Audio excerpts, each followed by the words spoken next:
In 1895, a physicist named Wilhelm Röntgen was doing experiments with a cathode tube, a glass container in which a beam of electrons lights up a fluorescent window.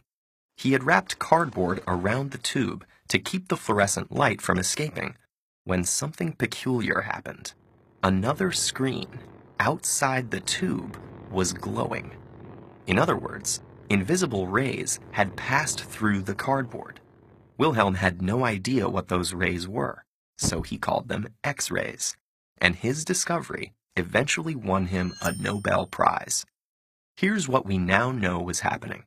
When high-energy electrons in the cathode tube hit a metal component, they either got slowed down and released extra energy, or kicked off electrons from the atoms they hit, which triggered a reshuffling that, again, released energy. In both cases, the energy was emitted in the form of X-rays, which is a type of electromagnetic radiation with higher energy than visible light and lower energy than gamma rays.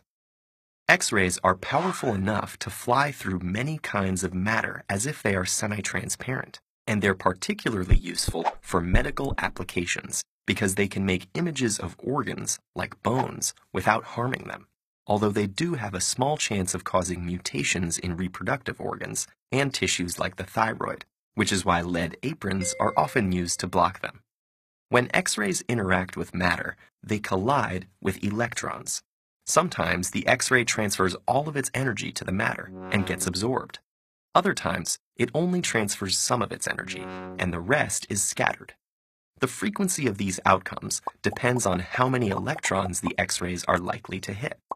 Collisions are more likely if a material is dense, or if it's made of elements with higher atomic numbers, which means more electrons. Bones are dense and full of calcium, which has a relatively high atomic number, so they absorb X-rays pretty well.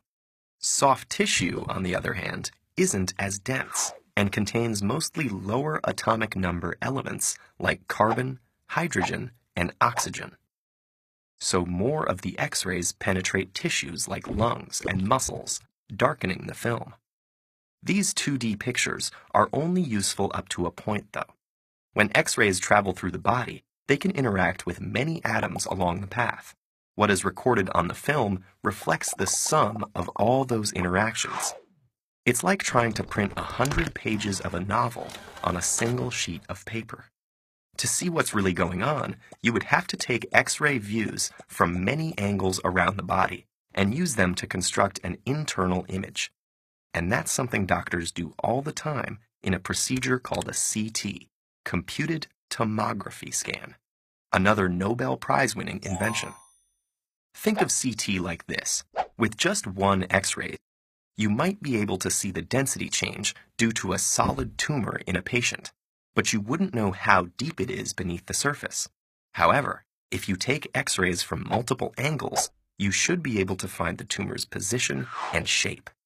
A CT scanner works by sending a fan or cone of X-rays through a patient to an array of detectors. The X-ray beam is rotated around the patient and often also moved down the patient's body, with the X-ray source tracing a spiral trajectory. Spiral CT scans produce data that can be processed into cross-sections detailed enough to spot anatomical features, tumors, blood clots, and infections. CT scans can even detect heart disease and cavities in mummies buried thousands of years ago. So what began as Röntgen's happy accident has become a medical marvel. Hospitals and clinics now conduct over 100 million scans each year worldwide to treat diseases and save lives.